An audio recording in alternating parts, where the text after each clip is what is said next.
Hey everyone, and welcome back to the Acne channel. I'm Christine, and today I'm going to give you the ultimate guide to microneedling. Whether you're a beginner or whether you're someone who has some experience, we're going to talk about whether it is safe, what even is microneedling, can you do it at home, and how do you even start? So I'm breaking it down for you today. Let's dive in. The first thing that you need to know is that this is a treatment that is backed by science. So top dermatologists like Dr. Abby and Dr. Davin Lim, who specialize in acne scarring, actually recommend at-home microneedling to their patients. Microneedling, when done the right way, is exactly what can help reduce fine lines, the appearance of acne scars, help to heal hyperpigmentation, and improve overall skin texture. If you're completely new to microneedling, don't worry, I'm gonna walk you through everything you need to know. Let's dive in right now. So, what is microneedling and is it safe? Microneedling is a skincare treatment that uses tiny, small microneedles that then causes micro injuries in the skin, and this is what boosts the collagen production. It sends white blood cells to heal those parts where we've created microchannels, and that is what helps over time to reduce fine lines, hyperpigmentation, acne scarring, and smoothen skin texture. At-home microneedling tools like the Banisher 3.0 uses 0.5 millimeter needles. So this is important if you're a beginner, but also for safe at-home microneedling.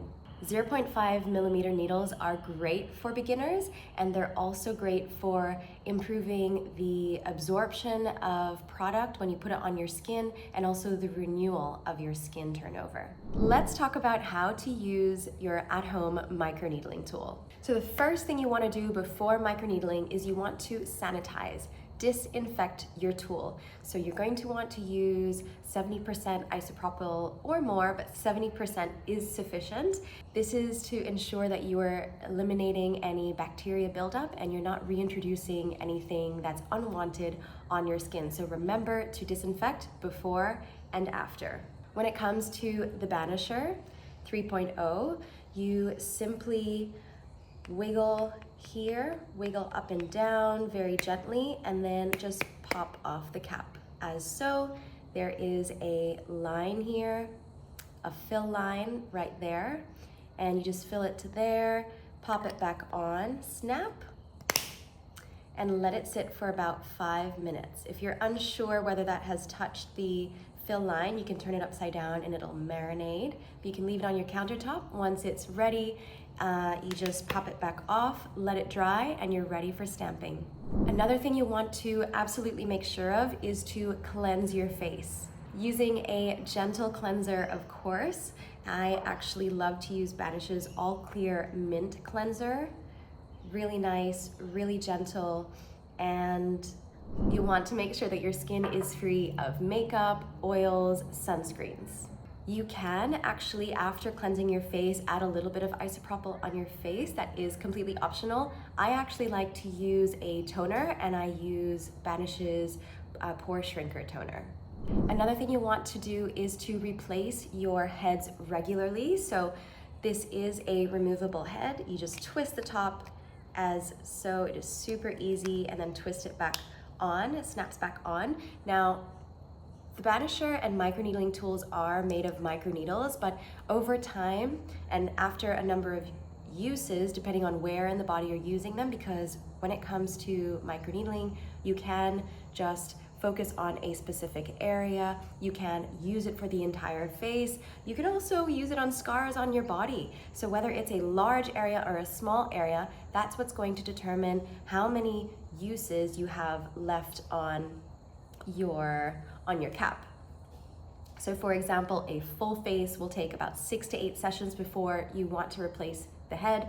Because who knew that microneedling has so many benefits? Here's a list of them, and I want to dive into all of these. Then one use, typically, maybe stretch it to 2, but the needles will eventually dull. It won't be as sharp, and just overall to keep it clean, you want to make sure that you're replacing the heads.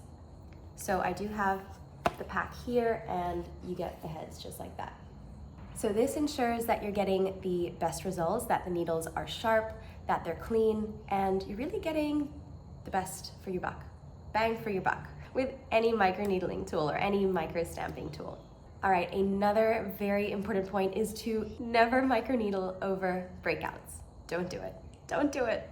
So as you can see here, for example, I actually did microneedling last night or 2 nights ago, and my cheeks are clear from any active acne here as well, so that's fine. I did not touch my chin, so I have a little bit of hormonal acne at the moment. So active spots, you do not want to press those needles because that is just going to puncture. You're going to spread bacteria across your face, and that is not what we want. So avoid active breakouts. If you're unsure and you have a few breakouts, then just skip microneedling for a few days, wait for things to calm down on your skin. If you're feeling like you have enough area that you want to work with, then just definitely avoid the breakout areas and active acne. So we don't want to be microneedling over active acne, over any sort of open cuts or wounds, or inflamed skin. So this is what we're absolutely avoiding. Next is to be gentle. You don't have to press hard when it comes to using your microneedling tool. Let the tool do the work. Let it do its magic. It is painless. It literally feels like Velcro on your skin. You don't need to press hard. 0.5 millimeter needles are going to do the work for you. Think about brushing the skin and not scrubbing it. This is going to cause more damage to the skin, so be gentle. I know that sometimes when we have acne scarring or anything on our face that we want to clear, we might think that harder is better, more times is better, you know, cleaning your face more and doing more microneedling sessions in a week, but in fact, no. Take your time and relax. Chill out, play some calm music if it helps, put on some incense, and just gently go through your microneedling session and enjoy. Next is to target the right areas. So we want to target large areas. The skin is thicker on the main parts of the face. You want to avoid sensitive and thin parts of the face, like lips, eyelids. The skin is too thin, too sensitive here. We are not microneedling on these parts of the face. You want to just focus on the forehead. If you're doing it on your face, of course, on the body, the skin is much thicker and strong. And so just doing it on here, you can focus on the fine line areas, like your smile lines, your smile, eye lines, and the nose, forehead. So these are the parts that you want to focus on. Next is to start slow and don't overdo it. Like I alluded to earlier, where we might think that more is better, stronger percentage products might be better for our skin, when in fact we need to allow our skin to adjust. How much of microneedling is your skin able to tolerate in the beginning? Because it is causing a little bit of damage, causing tiny, tiny wounds, and we need to give our skin the time it needs to heal. So start, if you're just starting out, then microneedle every 2 to 3 weeks.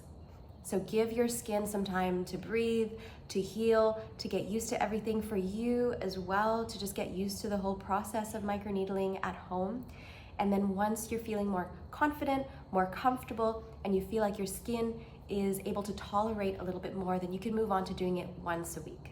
The next thing you want to keep in mind is to skip harsh products after microneedling. So we are not using any sort of exfoliants, any physical or chemical exfoliants like retinoids. We're not using any physical scrubs. Same thing with your cleanser. Any sort of acids, you want to avoid these for at least, I'd say, 48 hours. What you want to opt for is a gentle cleanser and products and serums that are soothing, like a hyaluronic acid or a vitamin C serum, which actually comes with the Banisher, and it is the best way to infuse that vitamin C and nutrients into your skin for the healing, and it penetrates and it absorbs really, really deeply after microneedling, which is beautiful, and it feels really soothing. Next is to protect your skin from the sun. Your skin is going to be vulnerable. It's extra sensitive after going through a microneedling session, so you want to protect with a sunscreen, and physically with a hat. I always have my bucket hat or my wide brim hat after microneedling, and just in general to protect my skin from the sun. But definitely be mindful of protecting your skin. If you're someone that isn't in the habit of doing that, be sure that after doing microneedling that this is a non-negotiable. You want to make sure that you're not damaging your skin even more after it being very sensitive. If you're just starting out, you might shock the skin. All right, finally, with anything, it's to be patient. Trust the process. Microneedling works by boosting and stimulating collagen production, which is great for all of the benefits we've talked about: overall skin appearance, the texture, the tone. And so give it a few weeks to work.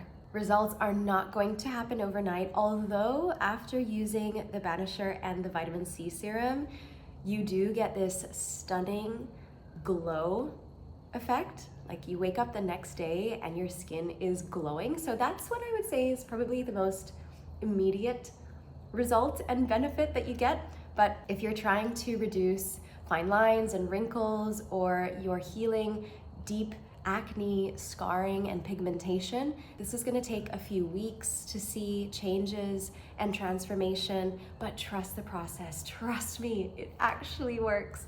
So give it time, be gentle with yourself, and learn to love all the parts of yourself as you're going through this process. All right, so there you have it. That's basically everything that you need to know when it comes to microneedling.